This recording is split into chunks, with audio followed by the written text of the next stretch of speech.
किसान भाइयों नमस्कार, सत श्री अकाल। भैंसों के फार्म की कामयाबी का असली राज क्या है? बहुत से किसान कहते हैं कि जी भैंसों के काम में तो गोबर भी नहीं बचता, खर्चे बहुत ज़्यादा हैं और दूध का रेट मिलता नहीं। इस वजह से इस काम में निकालने पाने के लिए कुछ नहीं है। पर दूसरी तरफ वो किसान भी हैं जिन्होंने 2-4 भैंसों से काम शुरू किया और आज 50-50 भैंसों के फार्म चलाकर लाखों रुपए कमा रहे हैं। कुछ समय पहले मैंने एक वीडियो डाली थी कि 10 भैंसों के फार्म में कितनी कमाई हो सकती है। अगर ज़मीन वगैरह कोई घर की नहीं, बहुत सारे लोगों ने वीडियो देखी, बहुत लोगों के पॉजिटिव कमेंट्स भी आए।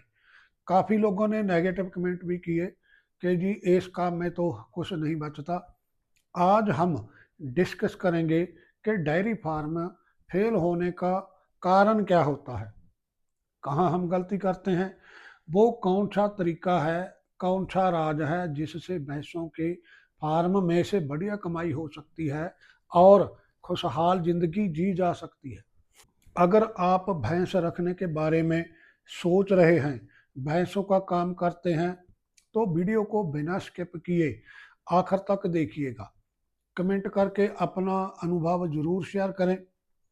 अगर आपके पास कोई नुक्ता है, कोई पॉइंट है, वो भी आप कमेंट में शेयर कर सकते हैं ताकि दूसरे दोस्तों को भी फ़ायदा हो सके। तो दोस्तों, मैं हूं जगजीवन सिंह जवंदा।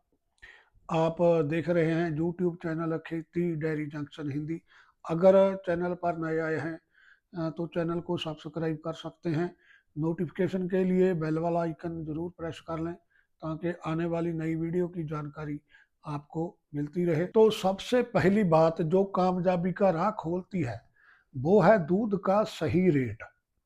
दोस्तों, रेट कोई हमें देता नहीं, रेट हमें लेना पड़ता है।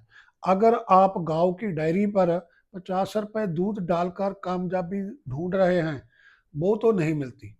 जिन किसानों ने आज 5 से 50 भैंसों का सफर तय किया है, उन्हें इस पहलू पर बहुत जोर दिया था और बहुत मेहनत की। वो वहाँ दूध बेचते हैं जहाँ दूध का रेट उन्हें पूरा मिलता है। 10-15 किलोमीटर दूर शहर में जाकर भी वो दूध बेचने में ढील नहीं करते। शहर में हमें पता है 70-80 रुपए तक भी लोगों को सही दूध नहीं मिलता। वो पैसे देने को तैयार हैं। 10 रुपए लीटर के हिसाब से ही 50 किलो दूध के 500 रुपए बन जाते हैं और 15,000 रुपए एक महीने के हो जाते हैं। आप सोच कर देखें कि साल के 1,80,000 रुपए हो जाते हैं, पर हम 50 रुपए डेयरी में दूध डालकर काम निपटा कर कह देते हैं कि जी भैंसों के काम में तो कुछ बचता ही नहीं। हम अपने बच्चों को 25-25 लाख लगाकर बाहर के देशों में भेजते हैं। वहाँ वो 50-50, 100-100 किलोमीटर पर जाकर भी काम करते हैं, पर अपने घर पर हम 10-15 किलोमीटर तक भी नहीं जा सकते। ये बहुत छोटी बातें हैं, पर बहुत ज़्यादा फर्क पड़ता है। बहुत प्रॉफिट में फर्क पड़ जाता है, हमें ध्यान देना पड़ेगा। अगली बात करते हैं, इस काम में कामयाब होना है तो ब्रीड पर काम करना पड़ेगा। डेयरी फार्मिंग की कामयाबी का 80% जो राज है वो 80 ब्रीड में छुपा हुआ है। जो भैंस 7-8 किलो दूध देगी, उसमें से वो हमें क्या बचा कर देगी? सब घाटे का व्यापार हो जाता है। अगर 7-8 किलो वाले जानवर आपके पास हैं तो उन्हें आप धीरे धीरे बदल दें।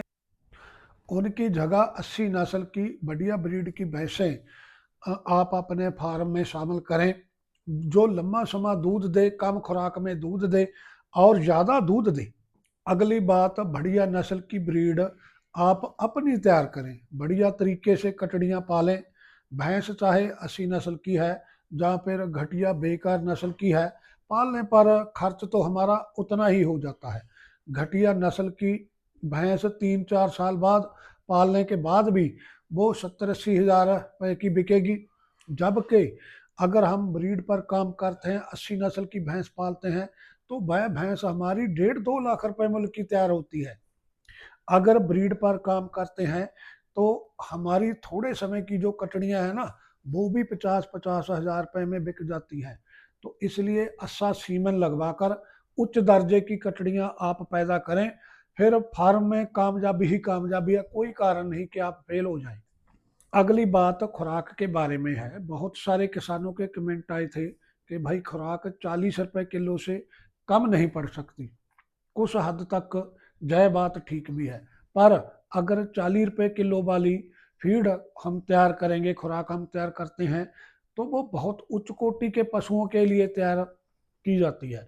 जो भैंस हमारी 18 से 20 लीटर दूध देगी, जहाँ फिर जो गाय है हमारी 30-35 लीटर दूध देती है, उनके लिए इतनी महंगी फीड हमें बनानी पड़ सकती है।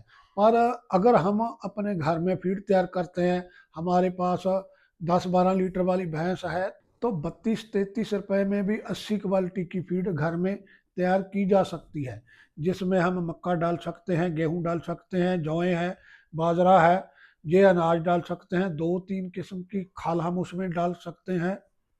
और फीड को सस्ता बनाने के लिए उसमें हम चोकर डाल सकते हैं, और बीच में मिनरल मिक्सचर डालकर भी हमारी फीड 32-33 रुपए में अच्छी क्वालिटी की फीड तैयार हो जाती है। जो बाजारू फीड हम बाजार से लेकर आते हैं, उन पर हम निर्भरता घटाएं। बाजार में से आपको उस क्वालिटी की फीड नहीं मिल सकती। बाजार में हम जानते हैं फीड के नाम पर बहुत कूड़ा करकट आता है। फार्म फेल होने का बड़ा कारण घटिया क्वालिटी की फीड बन सकता है, क्योंकि इस तरह की फीड से पशु का नुकसान हो जाता है। पशु हमारा सही समय पर गाभिन नहीं होता और ना ही पूरा दूध देता है। तो इसलिए अपनी घर की फीड तैयार करें, जिनमें मिनरल्स और विटामिन प्रॉपर तरीके से ऐड किए हों, जिससे पशुओं की जो रिपीटेंट प्रॉब्लम है वो भी ख़त्म हो जाती है। क्योंकि डेयरी फार्मिंग में रिपीटिंग प्रॉब्लम एक बड़ी प्रॉब्लम होती है, जो फार्म फेल होने में मुख्य भूमिका निभाती है। जितनी आप फार्म में रिपीटिंग जो प्रॉब्लम है वो कम कर लेते हैं, उतना ही फार्म हमारा फायदे में जाएगा। नुकसान होने का कोई मतलब नहीं है। फिर रिपीटिंग प्रॉब्लम की बड़ी वजह मिनरल और विटामिन की कमी होता है, क्योंकि पशुपालक इन पर कोई बहुत ध्यान नहीं देते। वो थोड़ा समय मिनरल्स वगैरह इस्तेमाल करते हैं, फिर बंद कर देते हैं। बाजारू फीड में तो मिनरल्स का कोई मतलब ही नहीं होता, बहुत कम मात्रा में डालते हैं। प्रॉपर मात्रा में वो मिनरल्स बाजारू फीड में नहीं मिल सकता। डेयरी फार्मिंग की कामयाबी में मैनेजमेंट का ये बहुत बड़ा रोल होता है। किसान इसे अक्सर मेन बिजनेस समझकर नहीं करते, इसलिए इसमें प्रॉपर वो ध्यान नहीं देते। जब तक हम डेयरी फार्मिंग को साइड बिजनेस के तौर पर देखेंगे, तो इसमें बहुत नहीं कमाया जा सकता। तो इसलिए इसे मेन बिजनेस के तौर पर हमें करना होगा। हर पशु का रिकॉर्ड रखना चाहिए। पशु कब अपना गाभन हुआ, कितने टाइम से वो खाली चल रहा है, ड्राई पीरियड पर चल रहा है, कितना वो दूध दे रहा है, या कितना दूध उसने दिया है, कितना उस पर हमारा खर्च आया, कितना फीड पर खर्च आता है। हर चीज़ का एक प्रॉपर खर्च हमें लिखना होगा। प्रॉपर प्रॉफिट और खर्च दोनों हमारे पास लिखित रूप में होने चाहिए। शहरों में जिनके पास एक बिस्वा भी ज़मीन नहीं है, वो भी डेयरी फार्म में कामयाब है। हमारे पास तो काफ़ी सामान हमारे घर का होता है, भूसा घर का है, हरा चारा हमारे पास अपना घर का होता है, और ज़मीन हमारी अपनी है। फिर भी इसमें हमें कुछ क्यों नहीं बचता, नुकसान क्यों होता है? तो गलती कहाँ है, हमें ये ध्यान देना होगा। एक कमेंट जो काफ़ी किसानों ने किया था कि जी भैंस तो दूध 4-5 महीने ही देती है, फिर वो दूध से हट जाती है और लातें मारती है। इसमें किसान कहाँ गलती करते हैं? जब भैंस हमारी पूरा दूध देती है, उस वक्त तो हम खुराक पूरी देते हैं, लेकिन जैसे जैसे दूध घटता है खुराक हम कम कर देते हैं। भैंस गाभिन भी हो गई, दूध घट गया, हमने खुराक घटा दी, जबकि उसकी ज़रूरत और भी बढ़ गई थी, क्योंकि अब उसके शरीर में बच्चा भी पल रहा है। तो फिर पीछे दूध के लिए कुछ नहीं बचता, और भैंस दूध से भाग जाती है, लातें मारती है। तो इसलिए ज़रूरी है कि जब भैंस गाभिन होती है, तो खुराक हमें प्रॉपर तरीके से डालनी है। तो आज कोई कारण नहीं कि वह भैंस 8-10 महीने से कम दूध दे, पूरा 8-10 महीने वो दूध देगी। अगली बात जो जरूरी नुक्ता है, पशुओं के साथ कभी भी भावनात्मक रिश्ता मत रखें। अगर फार्म पर कोई इस तरह का जानवर है, इस तरह की भैंस है जो बार बार रिपीट होती है और जिसके ठीक होने की गुंजाइश बहुत कम है, तो उसे फार्म में से निकाल देने में ही भलाई है। नहीं तो इस तरह के एक दो जानवर अगर आपके फार्म में हो तो वो आपके प्रॉफिट को खा जाते हैं। फार्म कभी फिर कामयाब नहीं हो पाता। इस तरह की घटिया नस्ल की 12-13 भैंसों से 8-10 भैंसें ही बढ़िया है, जिनमें रिपीटिंग प्रॉब्लम कम से कम हो, बढ़िया नस्ल की भैंस हो। तो भाइयों, अगर जय काम आपने करना है तो मेहनत तो करनी ही पड़ेगी। मेहनत का कोई विकल्प नहीं होता। अगर हम चाहते हैं कि हमें घर बैठे ही कोई 75-80 रुपये दूध का रेट दे जाए, वो तो संभव नहीं। हमारे जो नौजवान है वो 25-30 लाख रुपए लगाकर विदेशों में जाते हैं, 15-15 घंटे काम करते हैं, पर अपने घर में काम करने में हमें शर्म आती है। अगर हम खुद मेहनत करेंगे, लेबर पर निर्भरता घटाएंगे और सारा परिवार मिलकर इस काम को हम संभालेंगे, तो डेयरी फार्मिंग जैसा कोई काम नहीं है। अपने हाथों काम करने से हम पशुओं की सेहत के बारे में भी जानते रहते हैं।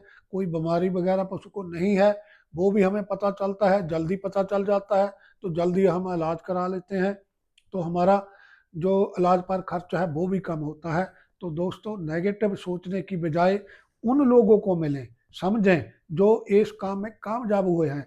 अगर आप सही ब्रीड अपनी फीड बनाएंगे, कटड़ियों की संभाल करेंगे, दूध की सीधी मार्केटिंग करेंगे, तो कोई वजह नहीं कि आप इस काम में फेल हो जाएं।